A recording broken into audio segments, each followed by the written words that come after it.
thể sẽ ra một bài mục nông sản cam sự mặt hay ấy thủ សម្រាប់ទឹកថ្នោតវិញបងទឹកថ្នោតបងនឹងប្រាប់ហើយទឹកថ្នោតវាមានជាតិរ៉ែពីធម្មជាតិហើយញ៉ាំទៅយើងជំរះជាតិកខ្វក់ក្នុងម្ដងបានទៀតហ្នឹងបង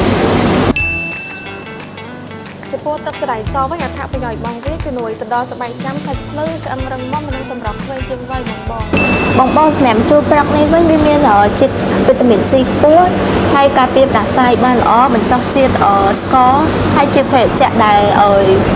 សម្រាប់ជាតិខ្លាញ់បានទៀតហ្នឹងបងល្អ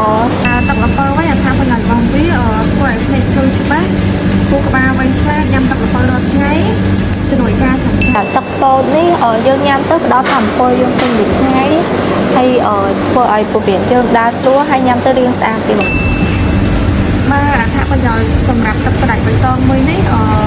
ជំនួយទៅដល់ការក្តៅខ្នងមកបើសិនជាបងណាក្តៅខ្នងមកញ៉ាំតែម្ដងនេះជួយបញ្ចុះជាតិ